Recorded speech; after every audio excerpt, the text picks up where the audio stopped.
आज हम लोग पढ़ेंगे द्रव्यमान क्या होता है तथा भार क्या होता है। तो सबसे पहले देखें द्रव्यमान।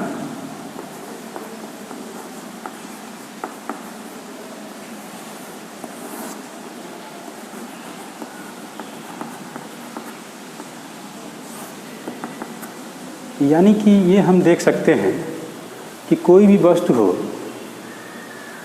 उसका द्रव्यमान तब तक नहीं बदलता है जब तक कि उसमें या तो कुछ कोई अलग से रख दिया जाए या तो उसमें से कुछ अंश निकाल लिया जाए। नहीं तो वस्तु का द्रव्यमान प्रत्येक स्थान पर नियत रहता है, बदलता नहीं है। वस्तु का जो द्रव्यमान होगा वो प्रत्येक स्थान पर समान रहता है, चाहे वस्तु पृथ्वी पर हो या चंद्रमा पर। तो ये हम जानते हैं कि वस्तु का जो द्रव्यमान होगा वो एक स्थान से दूसरे स्थान पर जाया जाता है या ले जाया जाता है तो वस्तु का द्रव्यमान निश्चित रहता है, स्थिर रहता है। तो इस प्रकार लिख सकते हैं किसी वस्तु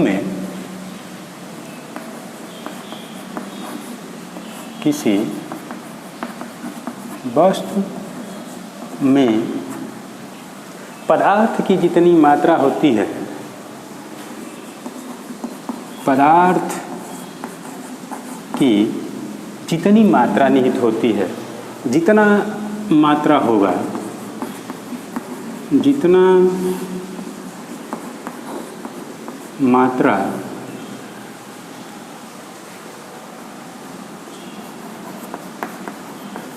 होती है वह वस्तु का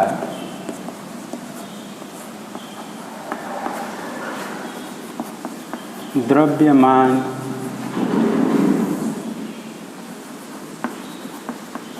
कहलाता है।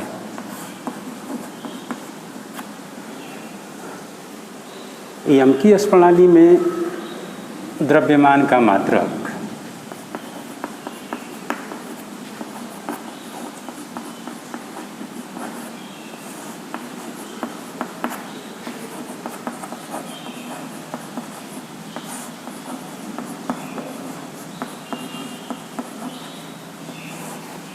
किलोग्राम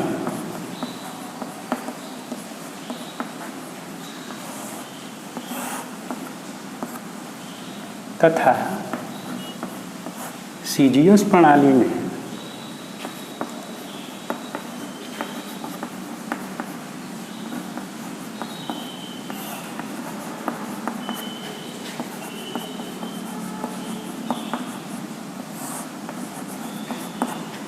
का मात्रक ग्राम होता है। अब थोड़ा सा हम द्रव्यमान जब जान चुके तो थोड़ा सा भार देखें क्या होता है। भार क्या कहलाता है ये देखा जाए।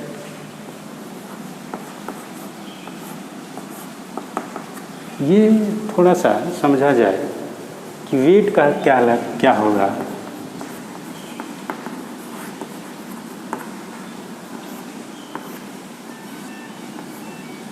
इसका मतलब यह हो गया कि जिस बल से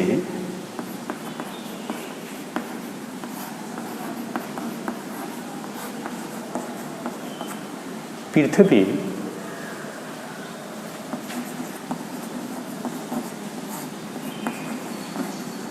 किसी वस्तु को अपने केंद्र की ओर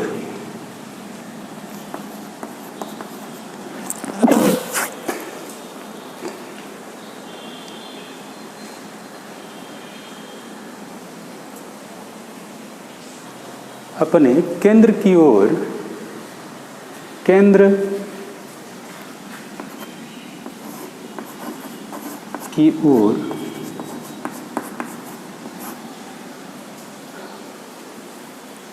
आकर्षित करती है,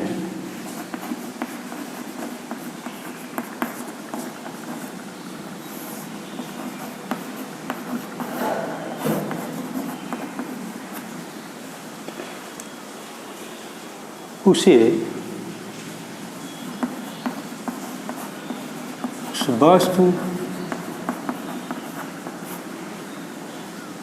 उस वस्तु का भार कहते हैं।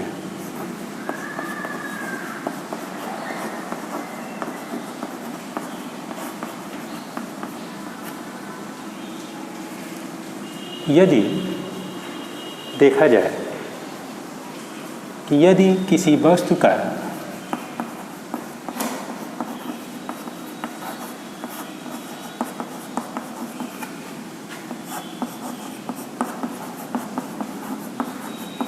द्रव्यमान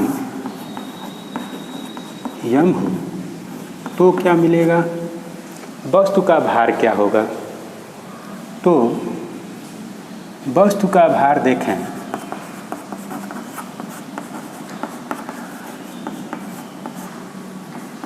W से डिनोट किया जाता है। तो W = पृथ्वी द्वारा यम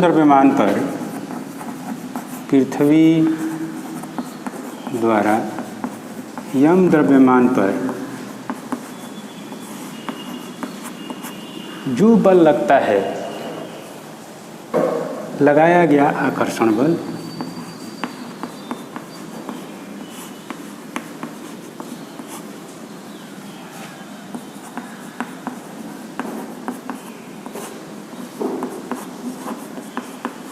तो इसको लिख सकते हैं W बराबर, यदि देखें तो क्या लिखते हैं, G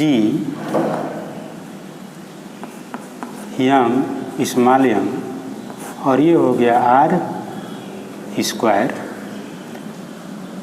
तो G = हम लोग जानते हैं स्मॉल g गुरुत्वीय त्वरण, G यम R स्क्वायर, ये वैल्यू रख दिया जाए तो W = ये इतना क्वांटिटी स्मॉल g हो गया और ये हो गया यम, यानी कि W बराबर मिल गया mg।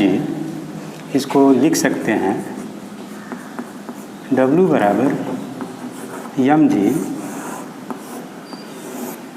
यानी कि ये लिख सकते हैं कि किसी वस्तु का जो वेट होगा उस वस्तु का द्रव्यमान और गुरुत्वीय त्वरण के गुणनफल के बराबर होगा। अब भार का जो मात्रक होगा, वो जो बल का मात्रक होगा वही भार का मात्रक होगा। अतः भार का मात्रक देखें, भार का मात्रक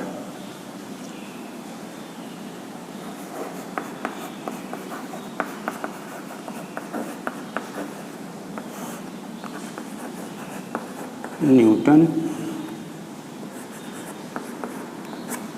ये मिल गया वस्तु का द्रव्यमान और भार में संबंध।